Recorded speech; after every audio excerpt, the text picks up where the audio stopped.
కల్తీ అయిన గీ ఎలాంటి కెమికల్స్ అంటే మన బాత్రూముల్లో వేసి క్లీన్ చేసే కెమికల్ ని గీలో వేసి దాన్ని మళ్లీ లడ్డు చేసి మనం తినే పరిస్థితికి వచ్చామని వస్తున్నాయి. మీకు నచ్చినా నచ్చకపోయినా వినండి, టాయిలెట్లు క్లీన్ చేసే కెమికల్ కలిపారు. మీరు హార్పిక్ లాంటివి వాడతారు కదా, టాయిలెట్లు క్లీన్ చేయడానికి వాడే లబ్సా యాసిడ్ స్లర్రీ 8,900 కేజీలు వాడారు. హార్పిక్ లాంటి టాయిలెట్ క్లీనర్ ని తిరుమల లడ్డూలో వాడారని చెప్తా ఉన్నాడు. ఈ చార్జ్ షీట్ మొత్తంలో ఒకే ఒక్క లైన్ ఏమనంటే అరిస్టో కెమికల్స్ అనే కంపెనీ వాళ్ళు లాక్టిక్ యాసిడ్ మరియు లాబ్సా అన్న యాసిడ్ స్లర్రీ అన్న ఒకటే, దాన్ని ఆ రెండు కలిపి 8,900 కేజీలు ఈ భోలే బాబా వాళ్ళకి సప్లై చేశారు అని చెప్పారు. సప్లై చేస్తే వాడినట్టు ఛార్జ్ షీట్ లో ఉందా? మీరు ఎందుకు మాట్లాడేది? టెండర్ అనే పదం ఈ ఛార్జ్ షీట్ లో 506 సార్లు ఉంది. లబ్సా అనే పదం ఒక్కసారి ఉంది. ఆ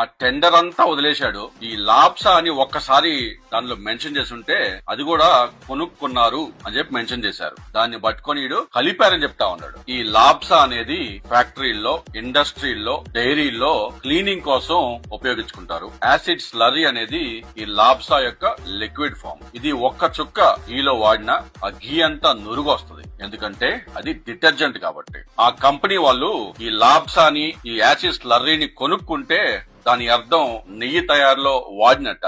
నువ్వు మీ ఇంట్లో హార్పిక్ కొనుక్కుంటావు బాత్రూమ్ క్లీనింగ్ కి, అంటే మీ వంటగదిలో కూడా అదే యూజ్ చేస్తున్నట్ట. ఈ సన్నాస్ చెప్పిన లాబ్సా యాసిడ్ స్లర్రీ కనుక వాడుంటే ఎన్డీడీబీ రిపోర్ట్ లో డిటర్జెంట్ డిటెక్టెడ్ అని రావాలా. మరి 2 రిపోర్ట్లు, ఎన్డీడీబీ గుజరాత్, ఎన్డీడీబీ కర్నాలు, ఈ 2 రిపోర్టుల్లో రాలేదే.